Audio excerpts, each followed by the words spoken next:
Welcome to the Rio Grande Valley Metropolitan Planning Organization public involvement process. We're coming to you via social media for a video on the update to our 2040 Long Range Plan, MTP, and our 2022 TIP, a 4-year plan that we have.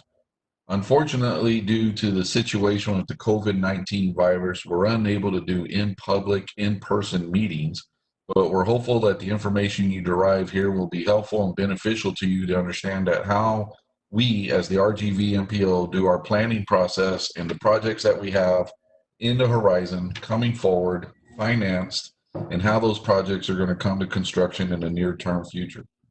So in the middle of your screen, if you go to our website and follow the link, you'll see the public involvement. Click here for more info button. You'll want to click on that as you go through the process. From here, you'll see several documents that staff have prepared for you in your review, and the first one of those will be the notice. This notice was provided in English and Spanish, has gone out to all of our sister cities and government agencies to provide ample opportunity for you, the public, to be able to be involved and engaged through social media on our outreach mission. We are committed to making sure that all the citizens of Hidalgo and Cameron County have the most up-to-date information for public engagement as we move forward with our project. Next, you'll see our long-range project listing. This is our 2040, 25-year project horizon. Every project that the RGVMPO is undertaking over the next 25 years is listed in this document. As you can see, it's quite extensive and not only provides you the name, the limits of the projects, where they are going from and where they are going to. It will provide you information as to who the project sponsors are, the project description, and a full financial breakdown of what the project cost is. Each one of the projects are further broken down by fiscal year, which for the MPO begins in October, and by the region that the project can be identified in. If you look at your screen here, for example, you'll be able to see that we have projects listed in Brownsville, Hidalgo, and the Harlingen-San Benito area, each by each fiscal year throughout the document for your review. Next, we have our 4-year TIP plan. This year that we have is a 2019-2022 TIP. It is a transportation improvement program. This is a listing of projects that we know that will come to fruition in the next 4 years, whether it be highway, added capacity projects, transit, or non-motorized projects that we have on the near-term horizon. It's also important to let you know that staff is presently working on the 2021-2024 TIP, and we will be providing that out to the public in the next month or so for public dissemination before the board takes action on that in May. However, our emphasis today is the 2019-2022 TIP that you see on your screen. You can scroll through this, and this document provides you greater detail on the projects that were identified in the previous table. You can also click on the transit TIP table, which will provide you information on all the projects that we have through the regions, Hidalgo County, the Harlingen-San Benito area, and Brownsville, by the type of transit projects that they are. It breaks down further for you the information on the funding categories that are going into this project, lets you know the fiscal year cost for this, the project phase that is being funded with the funds identified, and what type of project that this is for you overall as the public as we move forward with mass transportation, mass transit projects, and non-motorized vehicle projects. Also, as a part of this, we have a subset of what is called the 5307 listing for transit.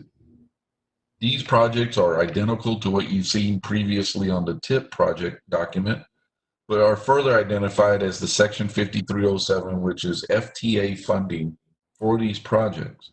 And as you can see here, just like before, the project sponsor has the city or the local government entity, the apportionment of the year of the funding, and also the breakdown of the funding for the 5307 category. We see and identify the federal funds, local funds, and the fiscal year cost, as well as the total project cost, which at times can be different depending on the year that the project is going to be let. This takes care of the project listings that we have for you, but another tool that has been developed at the RGVMPO for the public is what we call UMap. This is an interactive map that all public can easily use to identify the projects in a more relatable scale than something just in a document with wording. We understand that maps can at times be much easier to understand where projects are going to be and the project limits as they are from A to B on a point. So if you click on the long range plan here, you will see a listing of projects that show up on the map identified. These are all the projects that are in that 25-year MTP document that we went over previously. Furthermore, in your top right-hand corner, you can click on the legend, and there you can see a breakdown of each one of the years identified by color.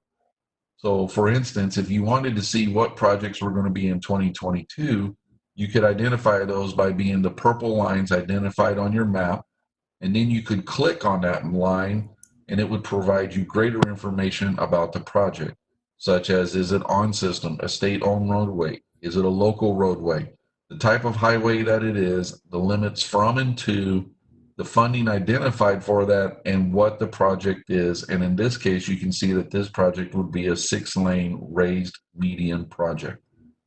The RGVMPO is working diligently to try to provide you the greatest information that we can through this difficult time that everyone is going through. And we ask that if you have any questions, concerns, or comments, there is a link below that you can click on to send email to the RGVMPO, and staff will get back with you as soon as possible. Please keep in mind that in compliance with county and federal regulations, all staff are working from home at this time, but we will certainly get back with you with any questions that you might have so we can walk you through the process. With that, we thank you for taking the time to review our video.